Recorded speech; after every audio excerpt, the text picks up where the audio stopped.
Bonjour mes frères et mes sœurs, bienvenue à notre réunion de ce soir.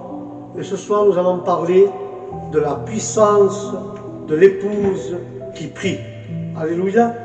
Et tous ceux qui ont une Bible, nous allons lire le livre de Genèse, chapitre 25 et verset 21. Et nous lisons la parole au nom du Père, du Fils et du Saint-Esprit. Amen. La parole dit ainsi. Isaac implora l'Éternel pour sa femme, car elle était stérile. Et l'Éternel l'exauça. Et Rebecca, sa femme, devient enceinte. Alléluia. Et là, nous connaissons, frères et sœurs, l'histoire que Isaac pria le Seigneur pour sa femme parce qu'elle était stérile. Et le Seigneur, l'Éternel, l'accueillit, sa prière, et Rebecca, sa femme, devient enceinte. Et quand sa femme devient enceinte, Isaac vécut 20 ans avec Rebecca sans avoir d'enfant. Et Isaac se tourna sincèrement vers Dieu dans la prière. Et sa prière a été accueillie dans le cœur de Dieu. Alors la Bible m'enseigne, frères et sœurs, que si ça fait 20 ans que tu attends un fruit de Dieu, si ça fait 20 ans que tu attends quelque chose de Dieu, fais comme Isaac. Isaac, lui, a attendu 20 ans et se tourna vers Dieu avec un cœur sincère, un cœur pur, un cœur qu'il avait envie que le Dieu lui parle. Et je vous dis ce soir, toi qui m'écoutes, toi qui es là en train d'écouter cette parole, si ça fait longtemps que tu attends quelque chose de Dieu, retourne-toi vers le Seigneur. Si ça fait longtemps que tu attends ça, retourne sincèrement ton cœur vers Jésus et demande-y à Dieu ce que tu as vraiment besoin ce soir, car Dieu te le donnera, il accueillera ta prière et ta prière sera exaucée au nom de Jésus. La Bible, frères et sœurs, nous encourage à prier à Dieu et à le supplier comme Isaac l'a fait, frères et sœurs. Isaac nous montre, et en lui nous présente, Isaac nous présente, il a présenté ses requêtes les plus personnelles, les plus importantes. Il veut répondre à nos prières, mais il veut que nous lui présentons nos réels besoins. Isaac a présenté vraiment son importance à sa prière, ce qu'il avait vraiment besoin réellement. Alors nous devons faire pareil qu'Isaac, pour que Dieu nous réponde à nos prières, nous devons lui demander à Dieu, nous retourner vers Dieu et lui présenter nos réels besoins. Alléluia. Il peut retarder sa réponse, le Seigneur. Il peut la retarder pour que nous comprenions mieux quels sont vraiment nos besoins, pour que nous apprécions mieux ses réponses et pour que nous puissions mûrir enfin d'utiliser plus sagement ses dons. Alléluia. Dieu écouta la prière d'Isaac. Pourquoi Dieu écouta la prière d'Isaac? Dieu écoute les cœurs sincères et les cœurs qui viennent à repentir devant sa présence. Livre de Matthieu 6,5, il dit cela. Lorsque vous priez, ne soyez pas comme les hypocrites qui aiment prier debout dans les synagogues et au coin des rues pour être vus des hommes. Et je vous le dis en vérité, ils reçoivent leur récompense. Mais quand tu pries, entre dans ta chambre, ferme ta porte et prie ton Père qui est dans le lieu secret, et ton Père qui te voit dans le secret te le rendra. Cela parle le livre de Matthieu. En priant, il dit aussi, ne multipliez pas les vaines paroles comme les païens, comme s'ils imaginèrent qu'à force de paroles, ils seront exaucés. Ne leur ressemblez pas, car votre Père sait quoi vous avez réellement besoin avant que vous lui demandiez. Voici donc comment vous devez prier. Alléluia. Et notre Père qui est aux cieux, que ton nom soit sanctifié, que ton règne vienne, que ta volonté soit faite sur la terre comme au ciel. Donne-nous aujourd'hui notre pain quotidien. Pardonne-nous nos offenses comme nous avons aussi pardonnons à ceux qui nous ont offensés. Ne nous induis pas dans la tentation, mais délivre-nous du malin, car c'est en toi qui appartient dans les siècles le règne, la puissance et la gloire. Alléluia. Jésus montre comment nous devons prier dans ce texte, Matthieu 6 et le verset de 5 à 13. Il nous explique, certains religieux, frères et sœurs, voulaient passer pour des saints sur des moyens attirer l'attention, consistait à prier en public. Jésus connaissait vraiment leur fond de leur cœur et leur fond de leur pensée. Parce que beaucoup de gens prient de belles paroles dans les églises, mais juste pour se faire voir auprès des hommes. Mais Jésus connaît vraiment ton cœur, il connaît vraiment ta pensée. Jésus enseigne que la parole n'est pas un exercice, mais une communication privée avec Dieu. Si nous prions uniquement pour que les gens nous remarquent, cela signifie que ce n'est pas à Dieu que nous adressons en réalité. Nous adressons à personne, c'est juste pour que les gens nous remarquent. Nos prières doivent être spécifiquement, et nos prières doivent être précises et envers Dieu. Les prières doivent considérer et les prières doivent être adressées à Dieu et non aux hommes. Alléluia. Quand nous voyons ce verset 5, Jésus met en garde à ses disciples contre les hypocrites. Les hypocrites, ce mot désigne un personnage qui porte un masque. Combien il y a des hypocrites dans les églises qui portent un masque, frères et sœurs? Ils se font passer pour des brebis, mais c'est des loups au fond d'eux. Mais il est décrit comme une personne non régénérée. Les hypocrites, c'est une personne qui est non régénérée, qui est pas née de nouveau. Et quand elle prie, il ne veut pas se placer dans les endroits fréquentés, de manière que les gens les voient et soient impressionnés par leurs paroles. Leur désir était d'être admirés par leur prière, mais leur seule récompense était d'être estimés des hommes et rien de plus. Dieu ne les donne pas et Dieu ne les récompense pas, car ce sont des hypocrites. Aux hypocrites, Dieu ne les écoute pas et Dieu ne les récompense pas. Et dans le verset 6, toujours de Matthieu 6, pour qu'une prière soit exaucée, elle doit être dans le secret, derrière la porte. Fermez ta chambre pour que Dieu vous réponde. Non, Dieu ne nous appelle pas à choisir entre une prière privée ou en public, non, mais cherchons, et nous devons chercher de ne pas être vus par les hommes, mais d'être entendus par Dieu. Ne cherche pas de belles paroles, mais nous devons être entendus par notre Seigneur et pas être vus des hommes, frères et sœurs. Dieu demande que nos prières soient sincères. Les prières d'hypocrites, Dieu ne les écoute pas. Dieu écoute les prières sincères qui sortent du fond de notre cœur. Et dans le verset 7, il est écrit qu'il n'y a pas de question, il n'y a pas de question de réciter des prières apprises par cœur ou les prononcer comme une formule magique. Dieu ne se laisse pas impressionner par des belles paroles, ni des multiplications de paroles, mais Dieu préfère écouter les expressions qui sortent sincèrement d'un cœur pur. Alléluia. Notre Père sait de quoi nous avons vraiment besoin. Avant que nous le demandions, à quoi bien bon prier alors s'il le sait? Tu poseras cette question. À quoi ça sert que je prie si Dieu sait avant que j'ouvre ma bouche? La raison est simple. En priant, nous reconnaissons notre besoin et nous dépendons de Dieu. Qu'est-ce qui constitue la base de notre dialogue avec Dieu? C'est la prière, frères et sœurs. Notre prière, dans cette prière, nous sommes orientés vers Dieu. Nous sommes orientés vers Dieu, car l'humain a besoin, l'être humain a besoin d'être orienté vers Dieu. Il n'y a pas que les enfants peuvent appeler Dieu Père. Nos prières doivent être adressées à Dieu seulement. Alléluia. Nous devons, frères et sœurs, les humains ont besoin d'être orientés et de prier à Dieu. Il dit que ton nom soit sanctifié. Il dit que ton nom soit sanctifié.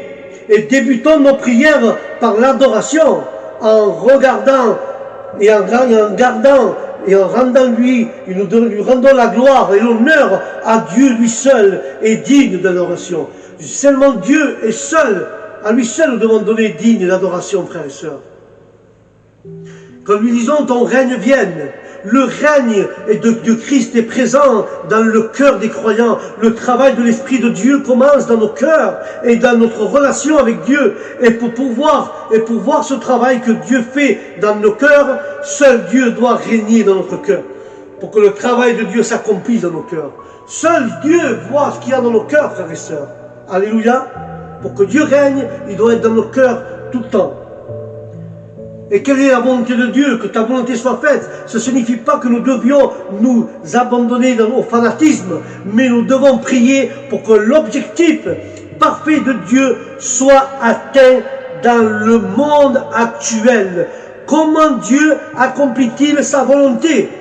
Sa volonté ici-bas, comme il accomplit cela? En grande partie par des personnes disposées à lui obéir. Grâce à la prière, nous pouvons demander à Jésus de nous guider, de nous conduire et prendre part de son œuvre. Mais nous devons reconnaître que Dieu sait quel est le meilleur choix. Et nous devons soumettre notre volonté à la sienne, que notre souhait est de voir sa volonté être acceptée dans le monde entier. Alléluia. Sur la terre comme au ciel, ces mots précis, 3 requêtes. Adoration, souveraineté, obéissance à sa volonté sont réels au ciel, mais nous prions pour qu'elles deviennent également réelles sur la terre. Pour ça qu'il dit que ça soit ta volonté faite sur la terre comme sur le ciel, parce que l'adoration, la souveraineté, il est souverain, l'obéissance à sa volonté sont réelles dans les cieux, et nous devons prier pour qu'elles deviennent réelles sur la terre, frères et sœurs. Et que nous disons à Dieu, donne-nous ce pain de chaque jour quotidien. Nous pouvons présenter nos besoins pour cette demande. Nous reconnaissons que nous dépendons que Dieu.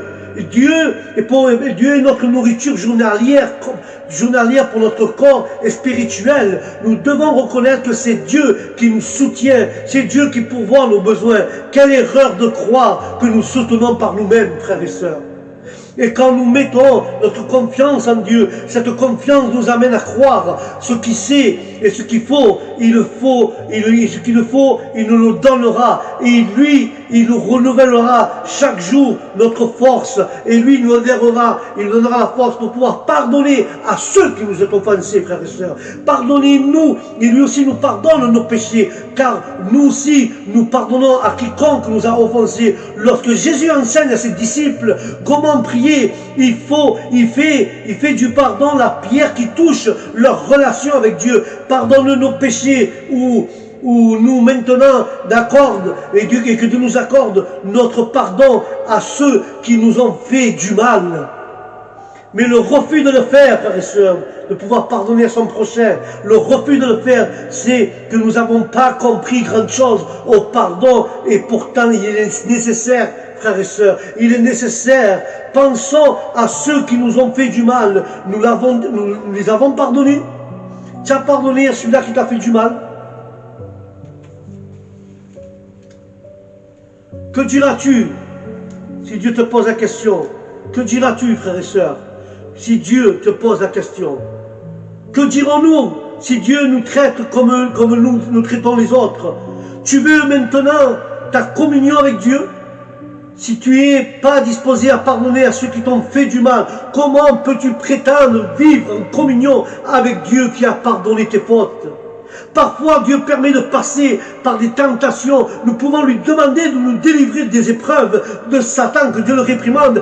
Tout chrétien est confronté à la tentation, mais Dieu ne tente pas les hommes. Livre de Jacques, chapitre 1, verset 13, il est écrit que personne, lorsqu'il est tenté, ne dise « c'est Dieu qui me tente », car Dieu ne peut être tenté par le mal. Il ne tente pas et il ne tentera personne. Alléluia. Mais il soumet à ces épreuves où ils sont exposés aux assauts du diable. Comme dans le cas de Job, le Seigneur a fait une promesse qui ne permet pas que nous soyons tentés au-delà de nos forces. Dieu va pas te mettre une tentation plus que tu dois supporter. Car le livre 1 de Corinthiens 10-13, il est écrit « Aucune tentation ne vous est survenue qui n'était humaine, et Dieu qui est fidèle ne permettra pas que vous soyez tentés au-delà de vos forces. Mais la tentation, il préparera aussi le moyen d'en sortir, afin que vous puissiez la supporter. » Alléluia. Et demandons-lui de l'aide à notre Seigneur. Demandons-lui de l'aide à passer la tentation de tout et de nous donner la force pour la surmonter. Mais il promet aussi une porte de sortie par le moyen de la persévérance. Jésus au désert a vaincu le diable. Et Dieu nous ouvrira une porte de sortie. Que si nous persévérons dans la prière, Dieu nous offrira une porte de sortie pour pouvoir sortir de la tentation au nom de Jésus. Livre des Actes 1, chapitre 1, verset 14, il est écrit « tous d'un commun accord, persévérant dans la prière, tout d'un commun accord. » C'est une des clés que la bénédiction, là où les frères demeurent ensemble, dans l'unité, Dieu envoie la bénédiction à un autre secret qui nous est révélé dans la persévérance, dans la prière. C'est un secret. Si on persévère dans la prière, Dieu va nous bénir et nous serons de bénédiction là où les frères demeurent ensemble dans l'unité. Et Dieu enverra sa bénédiction. Là est le secret de la persévérance dans la prière, frères et sœurs. Dieu agit quand nous prions, quand nous luttons dans la prière devant Dieu, avec foi, avec ferveur, avec persévérance et dans l'unité. La puissance de Dieu est répandue sur nous, car la prière doit se faire au nom de Jésus. Alléluia. Livre de Jean, chapitre 14, versets 13 et 14, il est écrit ainsi: « Et tout ce que vous demanderez en mon nom, je le ferai afin que le Père soit glorifié dans le Fils. Et si vous demandez quelque chose en mon nom, je le ferai. » Alléluia, quelle belle promesse, frères et sœurs. Quel réconfort de savoir que prier le Père en son nom, notre Père va être exaucé. Et cela ne signifie pas qu'on peut obtenir n'importe quoi de Dieu. Non, il faut demander en accord avec Jésus, avec ses pensées et sa volonté. Alléluia. Et je vais conclure avec cela. Il s'agit de demander des choses qui le glorifient à Jésus. Et la bénédiction est pour l'Église qui contribue à notre bien spirituel. La femme, j'ai dit au début la femme, la puissance de la femme qui prie, c'est l'Église, la femme. La puissance est dans l'Église, frères et sœurs. Et la bénédiction est pour l'Église qui contribue à notre bien spirituel. Mais pour demander au nom de Jésus, il faut vivre avec une communion étroite avec lui. Le plus de cela, nous serons proches de lui. Au plus nous sommes proches de Jésus, au plus nous sommes proches de ses désirs et seront semblables aux siens, alors là, quand nous présentons nos prières à Dieu, elles seront exaucées car elles glorifient grandement le nom du Seigneur. Alléluia, car la prière doit toujours viser les objectifs de Dieu et le royaume de Dieu qui est l'Église. La prière ne doit jamais se reposer sur ses mérites personnels, mais toujours sur le mérite de Jésus, car la prière doit viser exclusivement la gloire de Dieu. Alléluia. Et je te pose cette question: veux-tu glorifier Dieu ce soir? Tu veux pardonner aux gens qui t'ont fait du mal? Alors lève ta main là où tu es et fais cette prière avec moi. Seigneur, je veux que ton nom soit glorifié. Je veux que tout ce que je demande te glorifie à toi, Jésus. Et la bénédiction, c'est pour ton Église, Seigneur. Seigneur, je veux que notre objectif dans la prière, que nos objectifs soient pour te glorifier ton nom et pour que ton royaume soit béni, ton Église soit bénie, Seigneur. Et que jamais ma prière repose sur le moi, sur mes mérites personnels. Non, Seigneur, car toi, tu mérites tout, Jésus. Que la prière repose sur ton nom, car la prière doit viser ta gloire à toi, Seigneur. Seigneur, je veux te glorifier ce soir. Et je veux que tu pardonnes, Seigneur. Et je demande pardon aux gens que j'ai fait du mal. Et je pardonne ça aussi à ceux-là qui m'ont fait du mal. Au nom de Jésus. Amen et Amen. Voilà, mes frères et mes sœurs. Le message d'aujourd'hui, c'était simple. La prière. La puissance de la prière quand les frères sont en communion ensemble.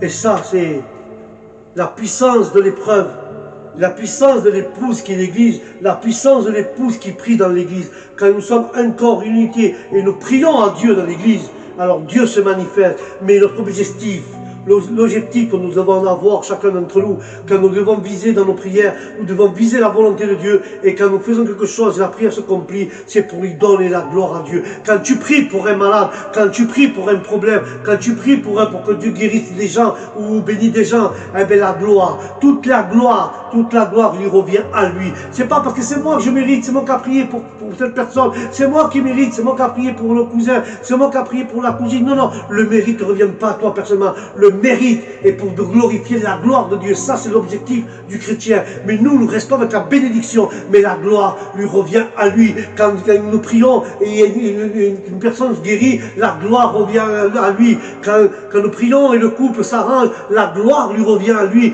Quand il y a un mort qui ressuscite, la gloire lui revient à lui. Nous avons que la bénédiction, car nos prières doivent être exaucées si nous sommes dessous la volonté du Père. Et nous devons viser l'objectif que la gloire lui revienne seulement à Jésus. Amen et amen. Voilà mes frères et mes sœurs. Sur ce, je vous dis que Dieu vous bénisse. Je vous dis au prochain programme de la parole vivante. Et je vous dis que Dieu vous bénisse pleinement ce soir. J'espère que vous avez compris le message, que la puissance de l'Église qui prie, nous voyons la puissance de l'Église qui prie, mais la gloire revient à Dieu, la bénédiction pour les Églises. Et ne te dis pas que c'est grâce à moi si j'ai prié que Monsieur tel est sorti du coma. Non, l'objectif, c'est être sous la volonté de Dieu, et la gloire lui revient à Dieu, et la bénédiction pour l'Église. Voilà mes frères et mes sœurs. Que Dieu vous bénisse. Shalom. Et au prochain programme.